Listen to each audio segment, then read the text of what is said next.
Ia tak peduli. Ia menembus tatapan dan cibiran itu, lalu jatuh berlutut di hadapan sang guru sambil berkata lirih,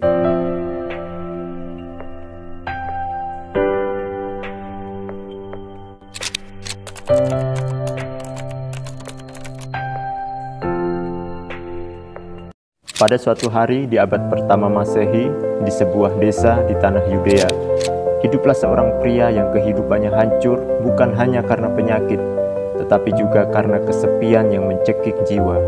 Ia menderita penyakit kusta, penyakit yang pada masa itu dianggap sebagai kutukan dari Allah. Begitu tanda-tanda kusta terlihat di tubuhnya, semuanya berubah. Ia diusir dari rumah, dijauhkan dari istri, anak, dan orang tuanya.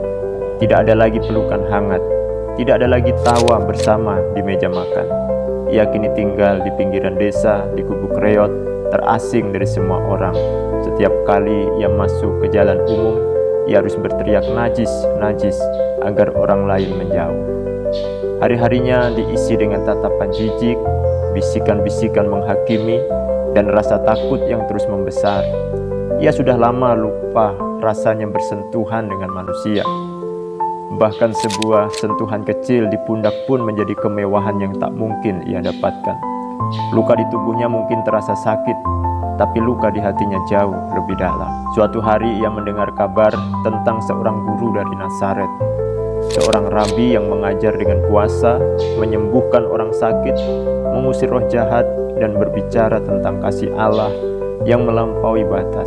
Desas-desus itu membuat hatinya yang hampir padam kembali bergetar dengan sedikit harapan.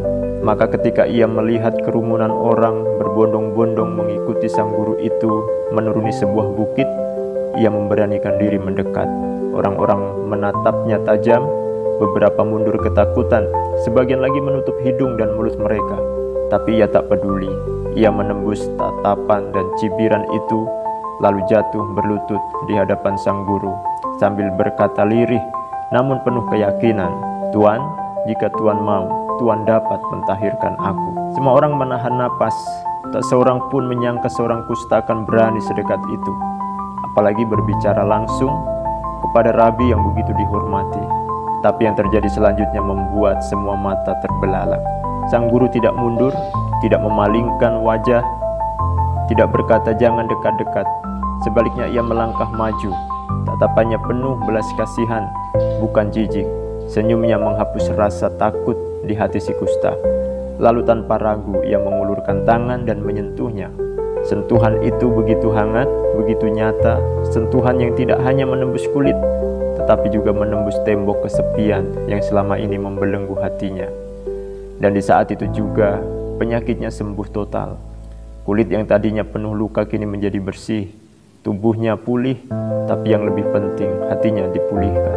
Ia tak hanya menerima kesembuhan fisik, tetapi juga pengakuan bahwa ia berharga, bahwa ia layak disentuh, bahwa ia masih dicintai. Sahabatku, dunia kita saat ini juga penuh dengan orang-orang kusta modern.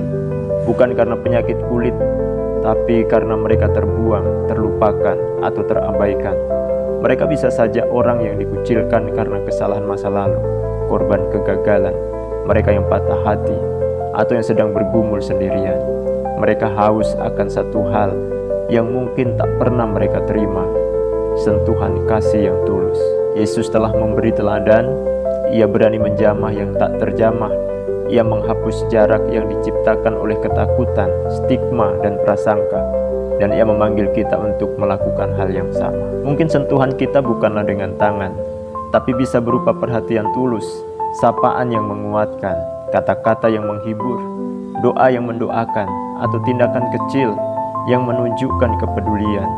Bagi seseorang yang sedang di titik terendah, itu bisa menjadi mujizat yang mengubah hidupnya. Saatnya kita menjamah yang tak terjamah, karena satu sentuhan kasih bisa mengubah luka menjadi sukacita, rasa malu menjadi pemulihan, dan putus asa menjadi harapan baru.